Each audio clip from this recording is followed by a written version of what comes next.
வணக்கம் நண்பர்களே! சிறகடிக்க ஆசை சீரியல்ல நம்ம மீனா சீக்கிரமா குணமடைஞ்சு வீடு திரும்பணும் அப்படின்னு நினைச்சீங்கன்னா, மறக்காம நம்ம சேனல சப்ஸ்கிரைப் பண்ணிட்டு, வாங்க வீடியோக்குள்ள போகலாம்.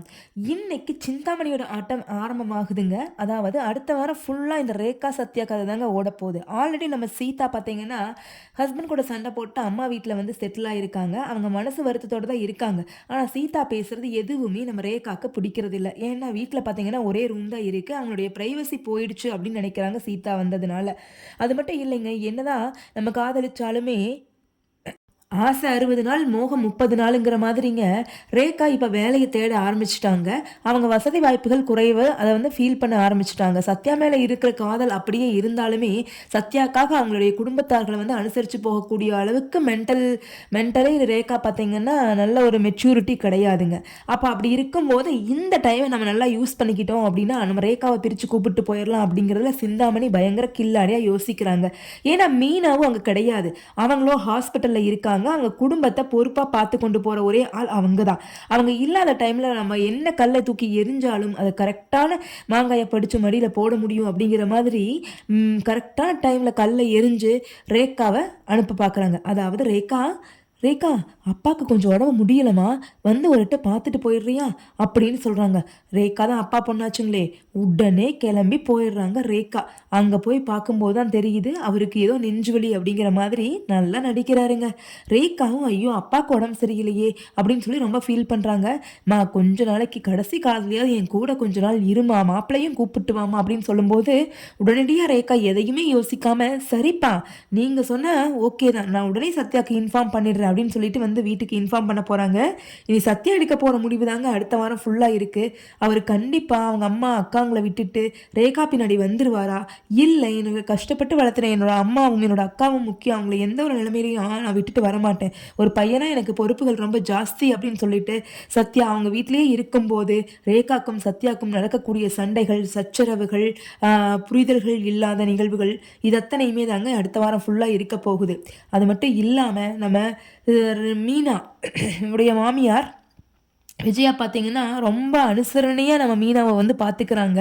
நம்ம எதிர்பார்ப்புப்படி பார்த்தீங்கன்னா, விஜயா வந்து மீனா மேல கோபத்த கொட்டுவாங்க அப்படின்னு தான் நம்ம நெனச்சோம். ஆனா நம்ம டைரக்டர் அப்படியே ட்விஸ்ட் பண்ணி, விஜயா வந்து அன்பும், அக்கறையும் உள்ள ஒரு சாதாரண ஒரு பெண்மணியா வந்து அடுத்த வார எபிசோட்கள்ல காமிப்பாருங்க. அதில பார்க்கும்போது அவங்க மீனாக்கு உணவு ஊட்டி விடுறதும், அவங்கள கொஞ்சம் கேர்ஃபுல்லா பார்த்துக்கிறதுமே ரொம்ப ஒரு ஆச்சரியமா இருக்குங்க. ஏன்னா இத்தன வருஷம் எபிசோட்ல நம்ம ஒரு நாள் கூட விஜயாவ அந்த ஒரு கௌரவத்தில் இருந்தும், ஒரு ஆணவத்தில் இருந்தும், ஒரு கம்பீர குரல்கள் இருந்தும் தளர்ந்து ஒரு நிமிடம் கூட நம்ம பார்த்ததில்ல. இல்லைங்களா? ஆனா இனி வரக்கூடிய எபிசோட்ல பார்த்தீங்கன்னா, நம்ம விஜயாவா இது? இவளா மருமகளுக்கு சோறுட்றா? இது என்னப்பா இது? அதிசயமா இருக்குது. அப்படின்னு நம்ம வீட்ல இருக்கக்கூடிய பெண்கள் எல்லாம் மாத்தி மாத்தி பேசிக்கிற அளவுக்கு கொண்டு போயிருக்காங்கங்க இந்த வார சீரியல். அடுத்தது பார்த்தீங்கன்னா, ரேகாவும் கொஞ்சம் கூட இனி சத்யாவ மதிக்கிற மாரி தெரியல. ஏன்னா சிந்தாமணி வந்து என்ன தூபம் போடுறாங்களோ அதுக்கெல்லாம் ஆட ஆரம்பிக்க போறாங்க ரேகா. இதுக்கு நடுவுல பார்த்தீங்கன்னா, பப்பரப்பா மனோஜோட மாமியார் டார்ச்சர் ரொம்ப தாங்க முடியலங்க. மாப்பிள்ளை வீட்டுக்கு வாங்க, மாப்பிள்ளை வீட்டுக்கு வாங்கன்னு டெய்லியும் கால்ங்க. மனோஜும் முடிஞ்ச அளவுக்கு எஸ்கேப் பண்றாரு. எப்படிங்க எஸ்கேப் ஆக முடியும்? ஒரு பொண்ணு கழுத்துல தாலிய கட்டிட்டு ஜாலியா வீட்ல உட்காந்துருக்க முடியுமா? விடுவாங்களா என்ன? நம்ம மனோஜ் வந்து மாமியார் வீட்டுக்கு போனாலே, அங்க பார்த்தீங்கன்னா, Kanaka hello husband, hi husband, husband ஹஸ்பண்ட்ன்னு அவங்களுடைய டார்ச்சர் ரொம்பவுமே அதிகமா இருக்குதுங்க. இப்ப பார்த்தீங்கன்னா, மனோஜும் வந்து கனகாவுடைய ரிலேட்டிவ்ஸ் வீட்ல பயங்கர பப்ளிசிட்டி ஆயிடுறாரு. ஏன்னா, அவருடைய ஃபோட்டோஸ் ஆகட்டும், இல்ல அவங்க கல்யாண வீடியோஸ் ஆகட்டும், எல்லாத்தையுமே கனகாவுடைய அம்மா வந்து ஷேர் பண்ணிடுறாங்க. அப்படி இருக்கும்போது இன்னொரு ட்விஸ்ட் வைப்பாங்க. இது எப்படியாவது நம்ம முத்து மீனா கண்ல தானேங்க படும். எந்த ஒரு நிகழ்ச்சி நடந்தாலுமே அது யார் கண்ல பட போகுது? நம்ம முத்து மீனா கண்ணில் தான் படும். அவங்க தான் போய் பிரச்சனையை தீர்த்து வைப்பாங்க இல்லைங்களா? என்ன அவங்க தானே ஹீரோ ஹீரோயின்.